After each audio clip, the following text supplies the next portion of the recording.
Sheriff's Office. Hi, ma'am. This is Scott Sunford. Today at 324, 327, and 328, I had 3 census trips. Okay, did somebody break into the residence? I don't know.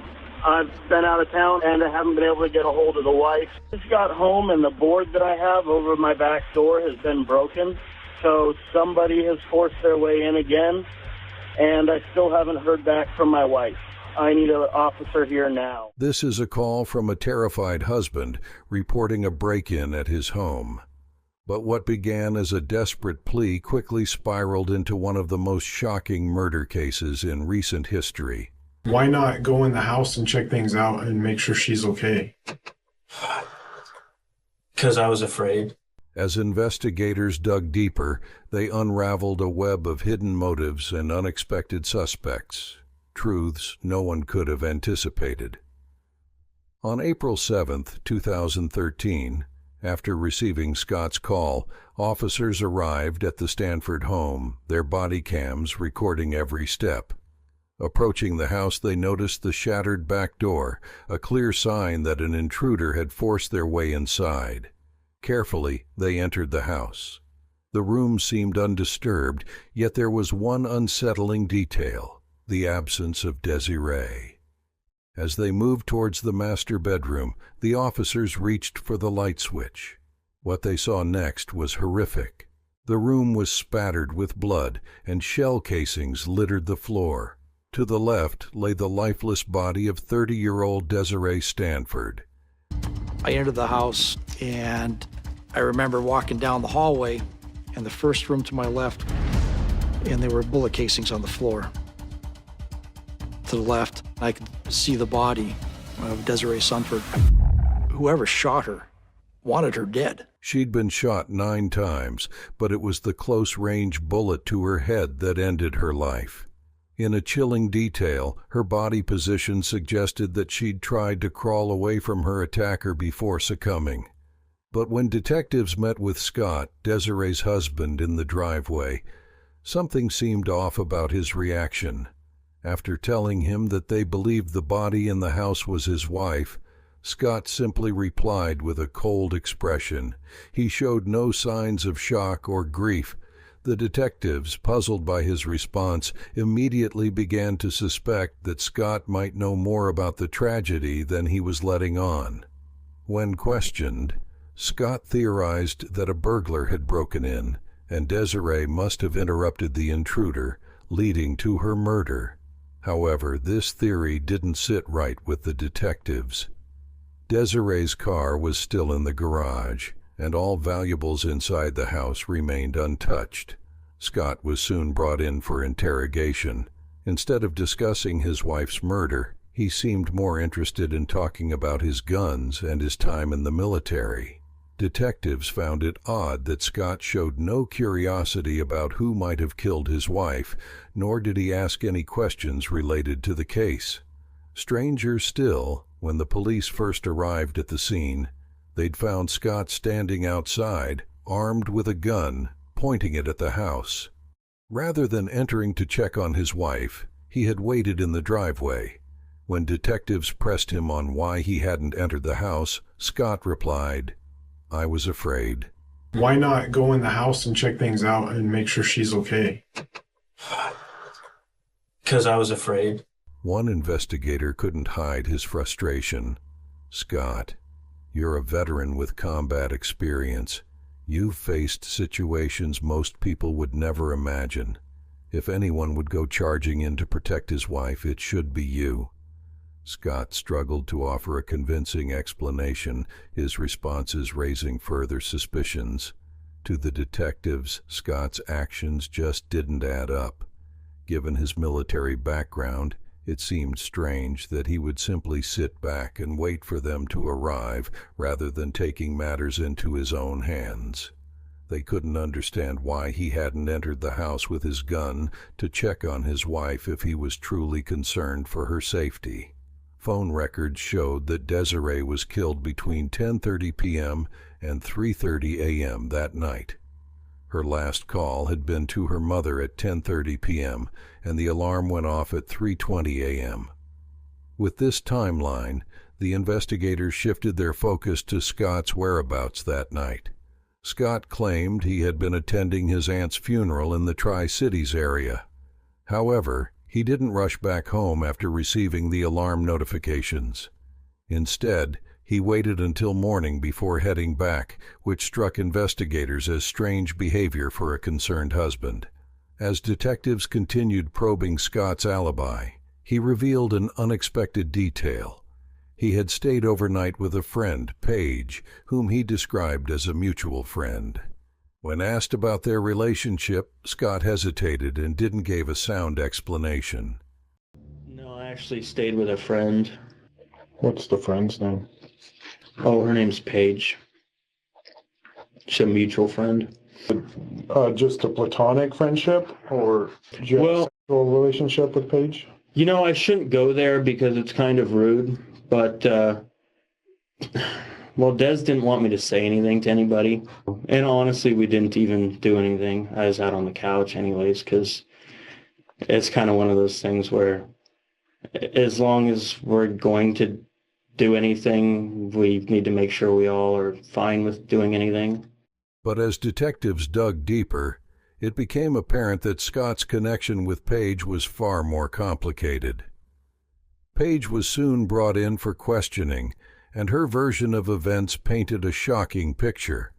According to her, Scott had stayed the night at her place but hadn't slept on the couch as he claimed. "If he was in my house, he was in my bed," she confirmed to the investigators. Paige further revealed that she and Scott had been involved in a secret relationship, one that had continued despite his marriage to Desiree. She had met Scott while he was still married, and he'd assured her that he and Desiree were separated. As time passed, however, Paige realized that Scott's marriage was very much intact. Still, they began a physical relationship, and Scott even introduced her to Desiree as just a friend's girlfriend. The entanglement grew more intense when Paige began spending more time at the couple's home, even assisting Desiree with planning Scott's birthday party, all while still seeing Scott in secret. Desiree had no idea of the affair and thought of Paige as a close friend, oblivious to the betrayal happening under her own roof. Then, in an unexpected twist, Paige confessed that she had started living with Scott and Desiree part-time. She admitted that they shared the same bed in a unique arrangement that had all three of them sleeping together. Detectives couldn't help but wonder if Scott's complicated relationship with Paige had somehow played a role in Desiree's tragic death. Could Scott and Paige have conspired to murder Desiree so they could be together without suspicion? The detectives questioned Scott about this unconventional relationship, and he confirmed that the three of them had engaged in a consensual, open relationship. Yet, this revelation only made the case more complicated. Scott insisted that there was no hatred between the three of them, that they all genuinely cared for each other, including Desiree. After over a year of anticipation, a major breakthrough emerged in the 2014 murder case of Desiree. A shocking chain of revelations led investigators to unearth unexpected suspects and motives previously hidden from view, transforming the case and setting the stage for surprising new twists. A Crime Stoppers tip provided a major lead when Scott's mistress, Paige, claimed that a man had confessed to her about being involved in Desiree's murder. This person was not Scott, but rather someone new to the investigation, Paige's best friend, Marty Grismer. Detectives immediately brought Paige in for questioning, and the details she provided reshaped the case, offering insights into a potential motive and exposing a hidden web of relationships that had existed around Desiree. Initially, the investigators were taken aback by the new suspect, Marty, especially considering that he had previously remained under their radar. Paige's revelations were disturbing. She shared how Marty had hinted to her about taking care of Desiree as a favor, believing it would make her happy and clear the way for her to build a life with Scott. Adding to the complexity, it was revealed that Paige had been pregnant at the time of Desiree's death, and the father of the baby was Scott. This revelation suggested a motive driven by jealousy and perceived competition, as Marty may have viewed Desiree as an obstacle to Paige's happiness. And apparently, he decided that if the baby was Scott's like it was supposed to be, then Desiree would cause issues. Oh my God. Despite his later denial, Marty had confessed to Paige about intricate details regarding the murder, including his method of covering up any evidence. Marty reportedly used an untraceable, unregistered gun and wiped down all fingerprints before the crime. He planned his entry carefully, turning off his phone and making sure not to leave any clues. In a chilling recount, Paige explained how Marty entered Scott's home through the front door, despite the security alarm going off. Desiree, alerted by her dog, came face to face with Marty, who then shot her multiple times in a brutal, premeditated act. Marty then staged the scene as a break-in by breaking the back door before leaving. However, investigators were skeptical of Paige's claim that she had no idea this conversation would lead to an actual murder. Their suspicion deepened upon discovering that Paige and Marty frequently discussed hypothetical, perfect murders, allegedly as a joke.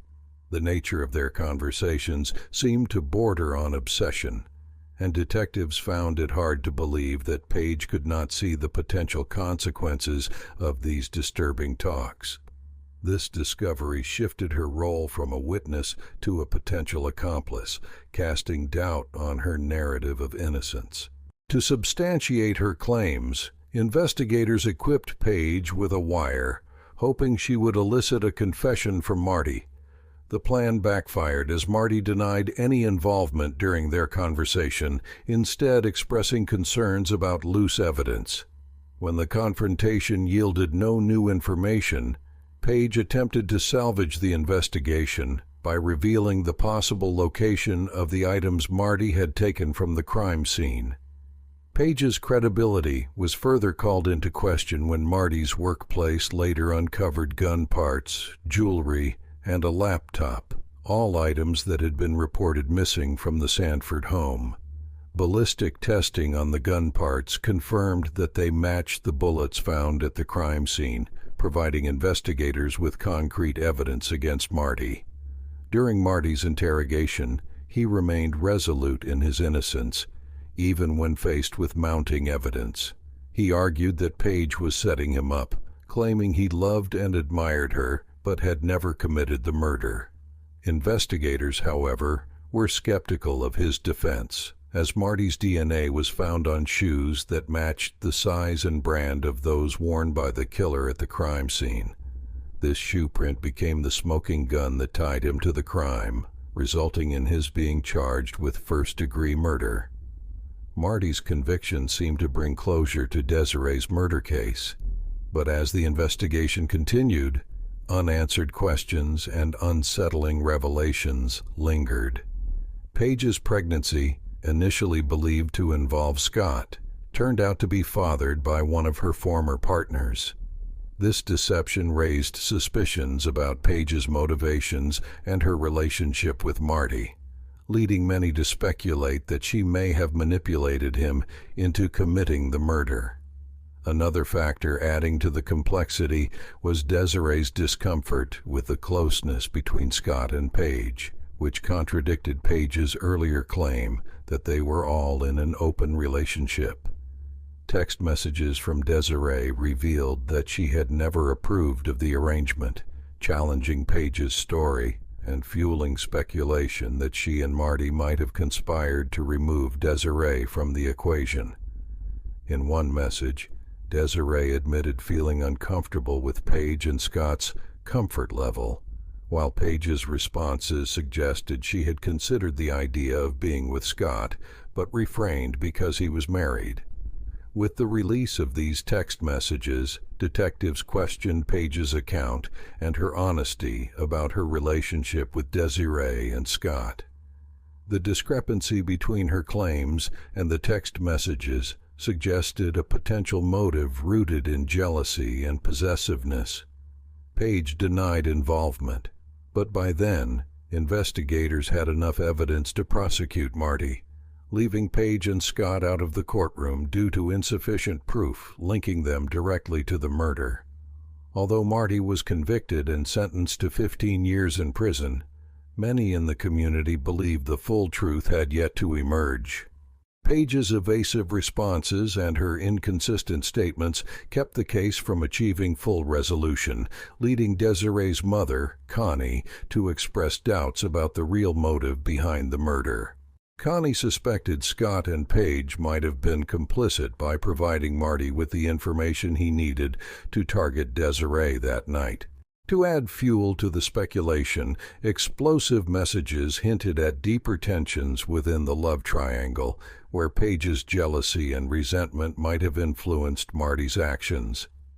Despite Paige's claims, the text messages painted her as a more active participant, suggesting that her relationship with Scott may have created resentment toward Desiree. This resentment may have driven her to subtly encourage Marty, who was infatuated with her, to eliminate Desiree. With Desiree's murder officially closed, the conviction of Marty as the sole perpetrator left an unresolved feeling among those who followed the case. The circumstantial evidence pointed to the possibility of shared guilt, but without concrete proof, prosecutors were unable to pursue Paige and Scott further. In the eyes of many, justice was only partially served, as lingering questions about Paige's and Scott's roles remained unanswered.